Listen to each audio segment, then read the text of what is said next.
Bienvenidos a Zoo TV. Let's go for a drive in our luxury transport and I'll show you some of the Zooropa setup. U2 ha marcado en su gira Zooropa 93 un hito en la representación de un espectáculo de rock.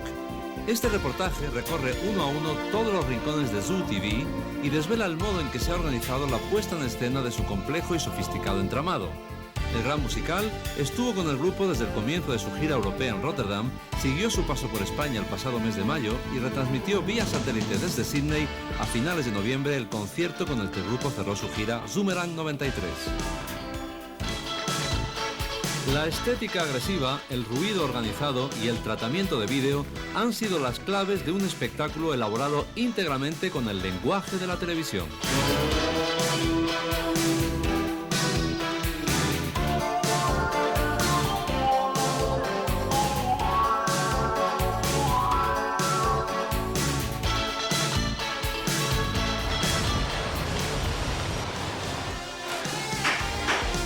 Let's go somewhere.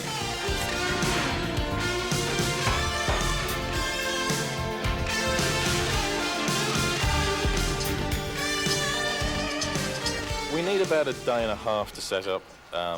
If all goes well, we'd arrive at the stadium in the morning the day before the show and put it all in. About 36 hours is what we need to put it up. So we've done it in shorter, but it gets a bit uncomfortable. Hello, 1, 2, 2, 1. From a crew point of view, we have an on-the-road total of about 187 people at the moment. When you add in the band party, the management party, it grows to about 230 touring people on the road with us every day at every venue. Our crew party travel in 13 buses. We carry production in 26 48-foot trucks. The steel system, which is actually two systems, two entirely different stages, traveling on 10 trucks each.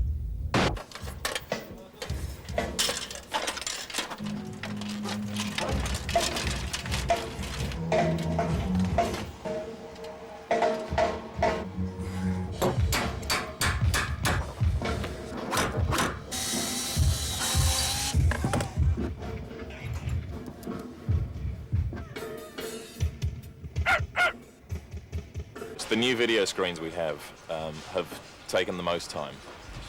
The walls that we have here are made up of individual cubes, as you can see, and each one of those cubes breaks apart from the rest of it. And they're hung in long columns. Each column is stacked up and built and gradually gets bigger and bigger and goes up.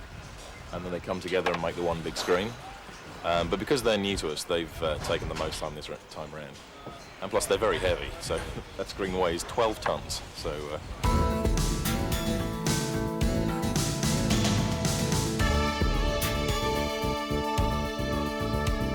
In America, the three big screens that you see up, I mean, the 4 video walls on stage are identical. They're the exact same walls that we used all through America and through Europe last year.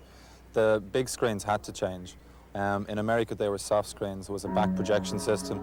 That was fine in America because in America, every time the band went on, it was dark. In Europe, at best, they'll be going on at dusk. So we needed something that was a lot brighter. I think using all the things we have, the TVs, you know, all the shash, all the whatever you want to call it, having all that just helps to deflate the importance of rock and roll. What are we selling? We're selling chaos here at Zoo TV.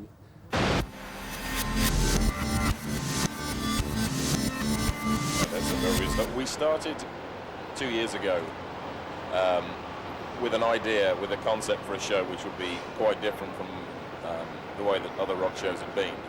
And over the 2 years, that idea has grown and developed, and more ideas have come in, and more things have been added to it. So there weren't problems really coming outdoors, but it was just a very different setting. In fact, in many ways, the show works better outdoors because the show feels so big. When it was indoors, you felt like it was straining to get out. You know, you felt like the roof was going to come off the place. Whereas now we're outdoors and it can really spread out.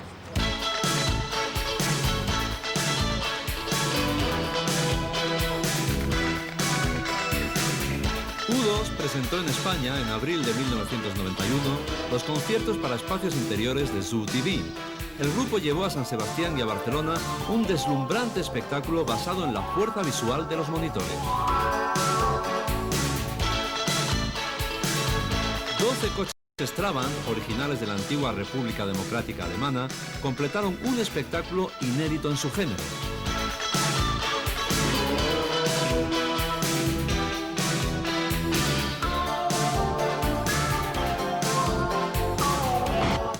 Last year through Europe, we made a sort of a gesture towards translating some of the things, but this time there's a lot more stuff, which is either in a lot of languages or is in the language for the country. So when we get to Spain, there'll be a lot more Spanish in the show than there was last year, which I'm very pleased about because it's, I think with the songs and with the song words, it's okay because everyone knows the songs in English.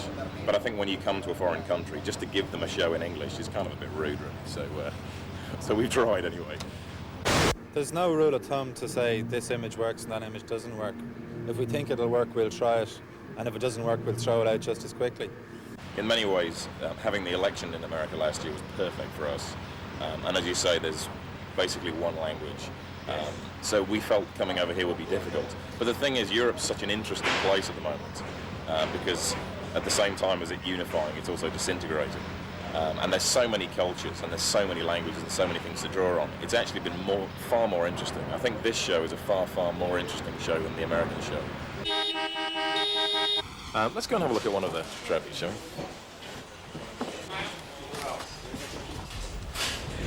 So this is one of the famous trapeze. This is our favourite. This is Tigger.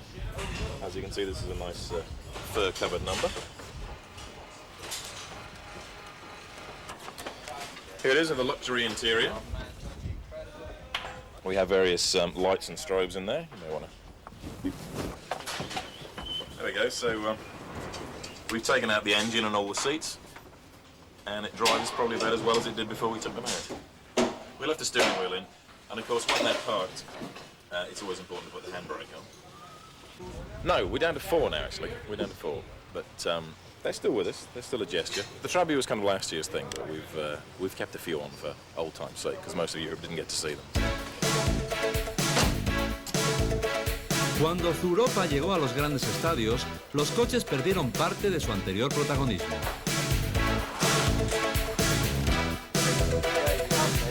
Well, of course, like any other tour, really, we're only in it for the money.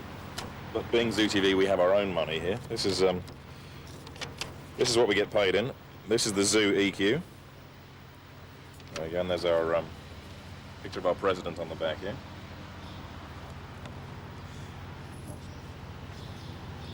This is a fine piece of work. These are the only currency that's acceptable on the tour, right? This is the only thing you can use. When you go and buy dinner and that kind of thing, you have to get these. We get paid in these.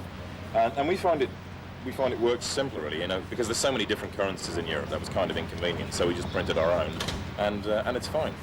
I actually bought 2 beers at a bar in Rotterdam the other day with one of these, so they do work.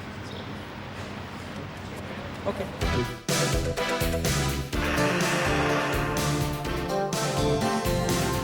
Absolutamente todo vale en Zoo TV. Cualquier objeto, por absurdo que sea, forma automáticamente parte de su filosofía. No hay un solo rincón del estadio en que no aparezca el famoso sello Zoo TV.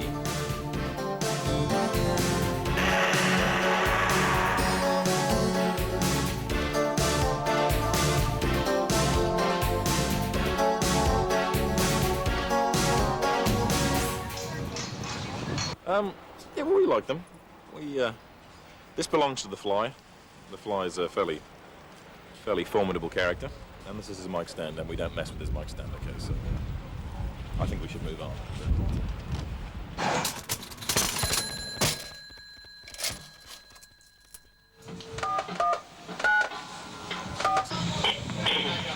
Subjects on me. Hello, 1, 2. Check 1. Check 2. 1, 2.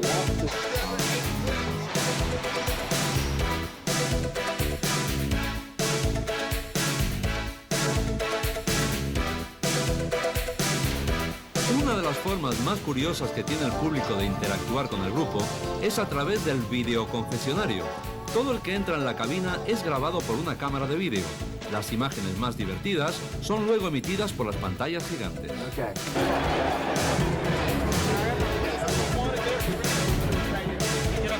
Este es un baile para Mystery Ways. Lo mejor, YouTube. U2 es lo mejor que hay. Que vamos a ser muy buenas.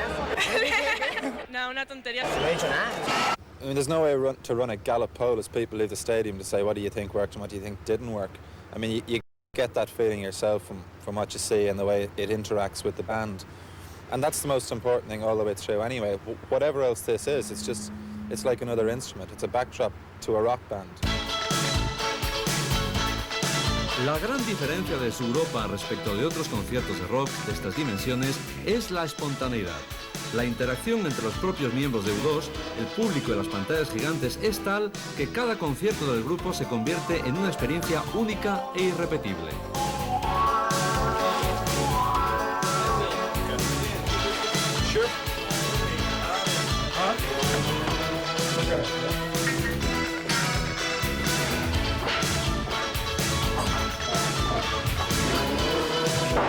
Upton Baby, the audio and technical aspects of it are fairly outrageous.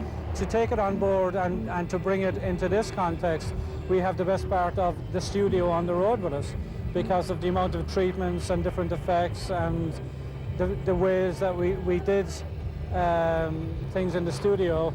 We've had to do a lot of sampling, a lot of sequencer stuff, a lot of treatments, in particular in the vocal area, where we pioneered quite a lot of incredible treatment technology-wise on this last record, and it's, you know, to get that, we have the best part of the studio on the road with us.